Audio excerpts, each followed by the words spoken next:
प्रिय दर्शकों नमस्कार।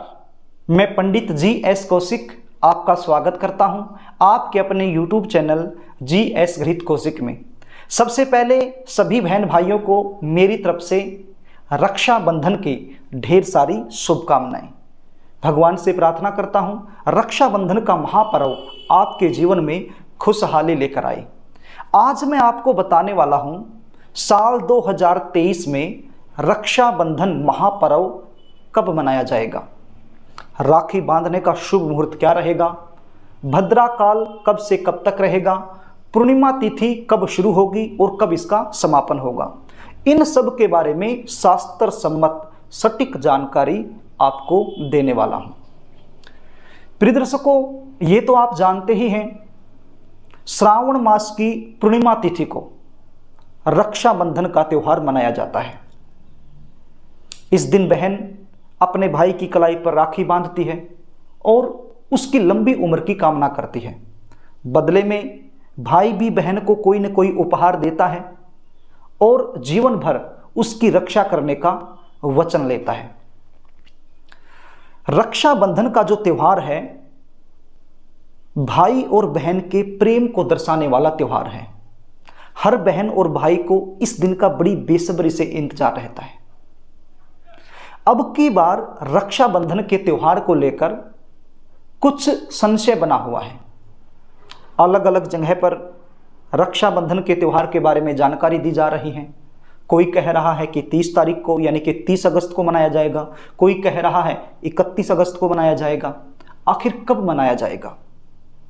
यहाँ पर यदि हम शास्त्रों की बात माने तो शास्त्रों में एक बात लिखी गई है, जिस दिन पूर्णिमा तिथि त्रिमुहूर्त व्यापिनी होती है उसी दिन रक्षाबंधन का त्यौहार मनाना चाहिए। अब की बार त्रिमुहूर्त व्यापिनी पूर्णिमा 30 अगस्त को बन रही है। 30 अगस्त बुधवार के दिन पूर्णिमा तिथि सुबह 11 बजे शुरू होगी और इसका समापन 31 अगस्त गुरुवार के दिन सुबह 7 बजे हो जाएगा। अब 31 अगस्त को जो पूर्णिमा तिथि है केवल सुबह 7 बजे तक रहेगी, यानी कि अल्प मात्रा में रहेगी, लेकिन 30 अगस्त को त्रिमुहूर्त व्यापिनी पूर्णिमा बन रही है। तो सीधी सी बात है, रक्षाबंधन का पर्व 30 तारीख को मनाना चाहिए। अब समस्या एक और बन रही है, राखी बांधने का शुभ मुहूर्त क्या निकालें, क्योंकि 30 अगस्त को जैसे ही पूर्णिमा तिथि शुरू होती है उसी समय भद्रा काल भी शुरू हो जाता है और भद्रा काल में राखी बांधना वर्जित है, निषेध है, अशुभ माना गया है। क्योंकि 30 अगस्त को 11 बजे सुबह पूर्णिमा तिथि शुरू हो रही है। इससे पहले तो हम बांध ही नहीं सकते। क्यों?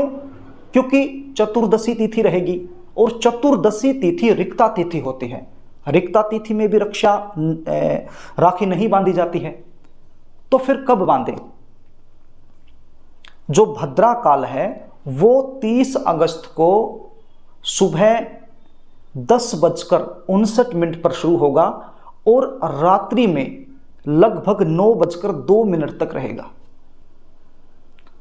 तो अब राखी बांधने का जो सबसे शुभ मुहूर्त निकल रहा है वो आ रहा है 30 अगस्त 2023 बुधवार के दिन शाम को 9 बजे की बात, क्योंकि 9 बजे तक पूर्णिमा तिथि भद्रा से दूषित रहेगी। तो सबसे शुभ मुहूर्त यही है, 9 बजने के बाद ही राखी आपने बांधनी है। और यदि आपके परिवार में सुबह के समय राखी बांधने की परंपरा है तो फिर आपको 31 तारीख यानी कि गुरुवार के दिन सुबह 7 बजे से पहले पहले राखी बांध देनी है। 30 तारीख को तो सुबह सुबह बांधनी ही नहीं है, क्योंकि रिक्ता तिथि रहेगी, चतुर्दशी तिथि रहेगी और उसके बाद भद्रा शुरू हो जाएगी। यदि 30 तारीख को आप रक्षाबंधन का पर्व मना रहे हैं तो रात्रि में 9 बजे के बाद ही राखी आपने बांधनी है। और यदि सुबह के समय राखी बांधने की परंपरा आपके परिवार में है तो फिर इस पर्व को आप 31 तारीख को मनाइए। 7 बजे से पहले पहले, 7 बजे के बाद नहीं, क्योंकि 7 बजे के बाद तो प्रतिपदा तिथि शुरू हो जाएगी। 7 बजे से पहले पहले ही ये पर्व आप मना लीजिए। 31 अगस्त को यदि सुबह के समय राखी बांधने की परंपरा आपके परिवार में है तो। अब हमारे शास्त्रकारों ने एक बात और लिखी है, यदि किसी को मजबूरी है, किसी को बाहर जाना है, कोई दूर से आया है, उसको वापस निकलना है, तो फिर 1 घंटे का समय और बनता है। 30 अगस्त 2023 बुधवार के दिन शाम 5:32 से लेकर 6:32 तक ये जो 1 घंटा बनता है, इस समय भी राखी बांधी जा सकती है मजबूरी में। और यदि बिल्कुल शुभ मुहूर्त पर ही आप राखी बांधना चाहते हैं तो फिर 30 अगस्त 2023 बुधवार की शाम को 9 बजे के बाद ही आपने राखी बांधनी है। वैसे तो आप राखी कभी भी बांध सकते हो, कोई मना करने वाला नहीं है, लेकिन फिर भी यदि शास्त्रों की आप मानते हैं तो फिर शुभ मुहूर्त में ही आपको राखी बांधनी चाहिए। शुभ मुहूर्त वही है जो मैंने आपको बताया है। तो प्रिय दर्शकों, यदि जानकारी आपको अच्छी लगे तो इस वीडियो को शेयर जरूर करना, पुण्य का काम है। शेयर जरूर करना पुण्य का काम है, और वीडियो को लाइक भी कर देना ताकि हमारा मनोबल बना रहे। और यदि आप मुझसे लगातार जुड़े रहना चाहते हैं तो चैनल को सब्सक्राइब जरूर कर लीजिए, बिल्कुल निःशुल्क होता है, इसमें आपका कोई खर्चा नहीं लगता। आज के लिए बस इतना ही, आगे फिर मिलेंगे, तब तक के लिए नमस्कार।